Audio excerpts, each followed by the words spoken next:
एक बार बुद्ध अपने भिक्षु के साथ भिक्षाटन के लिए एक गांव की तरफ जा रहे थे। तभी अचानक बुद्ध के पैर में कांटा लग गया।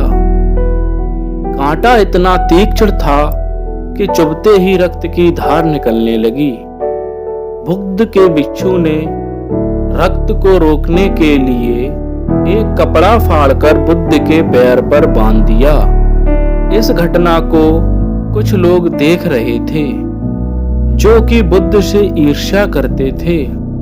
उन्होंने बुद्ध से कहा कि हम तो तुम्हें परम ज्ञानी समझते थे, लेकिन दर्द को तुम भी सहन नहीं कर सकते। तुम पाखंडी हो और ये हमने सिद्ध कर दिया। ये कांटे हमने ही बिछाए हैं। इस गांव में तुम्हारा स्वागत नहीं, तिरस्कार होगा। इस गांव में तुम्हें कोई भिक्षा नहीं मिलेगी। बुद्ध ने उन लोगों से अनुरोध किया, कृपया करके मुझे इस गांव से भिक्षा लेने दो। बुद्ध के ईर्ष्यालुओं ने बुद्ध का उपहास बनाते हुए कहा कि अगर तुम्हें भिक्षाटन के लिए इस गांव में आना है तो तुम्हें अपने रक्त का बलिदान देना होगा। तुमको इस कांटे के रास्ते से गुजरना होगा। भगवान बुद्ध ने उनकी चुनौती को स्वीकार कर लिया और कांटों के रास्ते पर चलने के लिए अपने कदम बढ़ाने लगे। बुद्ध मुस्कुराते हुए कांटों पर चलने लगे। बुद्ध के साहस को देखकर गांव वाले चकित रह गए। कुछ लोगों की आंखें फटी की फटी रह गईं। गांव वाले सोचने लगे कि बुद्ध भिक्षा के लिए दूसरे गांव भी तो जा सकते थे, तो फिर कांटों पर चलकर क्या साबित करना चाहते हैं। गांव वाले बुद्ध के संदेश को इतनी जल्दी नहीं समझ पाए। यहाँ पर बात भिक्षा की नहीं बल्कि जीवन को बदलने की थी। गांव वालों की भीड़ में एक सुमित नाम का युवक था जो बुद्ध पर हो रहे अत्याचार को देखकर द्रवित हो गया। सुमित दौड़ कर गया और बुद्ध के पैरों के सामने से कांटों को हटाने लगा। बुद्ध के ईर्ष्यालु सुमित को रोकने लगे और गांव से दाना पानी न देने की धमकी देने लगे। सुमित ने किसी की ना सुनी और कांटों को हटाते हुए बोला, हे भगवान, आप इन मुट्ठी भर लोगों के सामने अपने आप को कष्ट मत दीजिए। आप गांव में प्रवेश कीजिए। बहुत सारे लोग आपको भिक्षा देने के लिए आतुर हैं।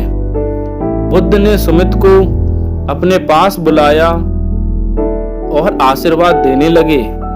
सुमित पीछे हट गया।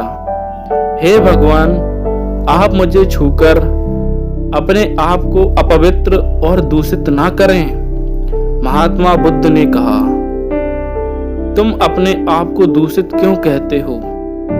स्पर्श से कभी कोई भी दूषित नहीं होता। मनुष्य तो लोभ, लालच, घृणा, ईर्ष्या से दूषित होता है। तुम्हारे अंदर तो प्रेम भरा है। तुम दूसरों का सुख चाहते हो। तुम तो पवित्र हो। बुद्ध के बोल सुनकर कुछ लोग बोले, तुम तो अपने आप को बड़े ज्ञानी कहते हो। तुमको जात का कोई ज्ञान ही नहीं है। तुम पाखंडी हो। बुद्ध बड़े ही शांत स्वभाव से कहते हैं, मानव से मानव की मानवता छीनना पाखंडी की निशानी है। मुझे पाखंडी बोलकर यदि आपको संतोष मिलता है तो मेरे लिए दुख का कोई विषय नहीं है।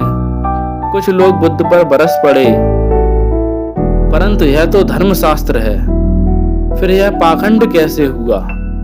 बुद्ध कहते हैं, हमारी उत्पत्ति इस सृष्टि में हुई है। नदियों का पानी सभी की समान रूप से प्यास बुझाता है। खुले जंगलों की हवा भी भेदभाव नहीं करती है। खुला आसमान हमारे पिता के समान है, हमारी परवरिश करता है।